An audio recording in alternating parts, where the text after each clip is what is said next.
I pozdrav svima dragi moji YouTubeovci, ja sam sad trenutno obliven, kako da kažem, emocijama.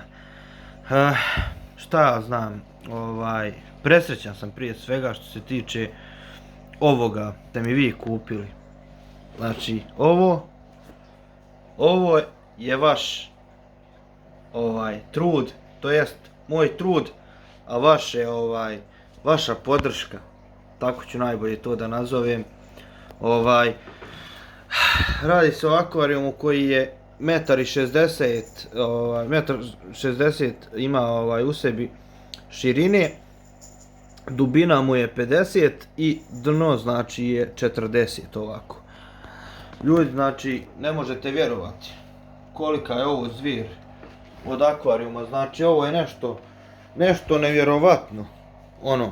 Znači vidite vi šta je to, ja znači da sam mršaviji mogao bi da uđem ovdje, komotno.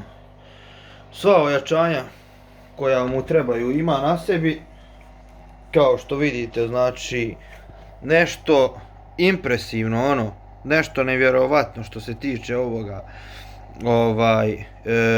Ovo je samo teaser, kako da kažem, za video koji će da izađe, znači kad ja budem namještao ovu životinju.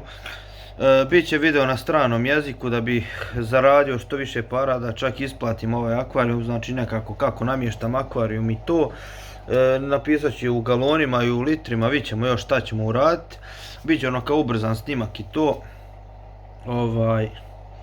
Hvala vam svima, ne mogu stvarno da kako da kažem, ne znam šta da kažem, jednostavno ovo je moja YouTube isplata bila.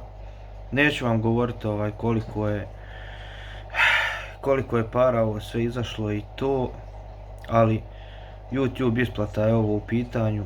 Tako da hvala vam svima od srca, hvala tebi tu i tebi isto. Znači svima hvala. Znači Ante, Mirko, Mirza, znači nebitno.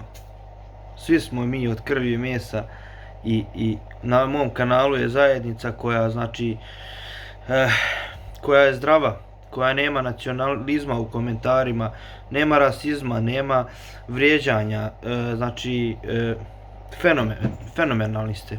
Eto, toliko o tome ljudi, ja sam presrećan. Ne znam stvarno kako da ispoljim emociju ovu, jednostavno nešto što sam htio od kad sam vidio svoj prvi akvarijum, što ima 1,20 m, sa 30 ovako je bio. Znači htio sam odmah to, a sad sam ispunio. Hvala svima ljudi, eto, ne znam šta da vam kažem više.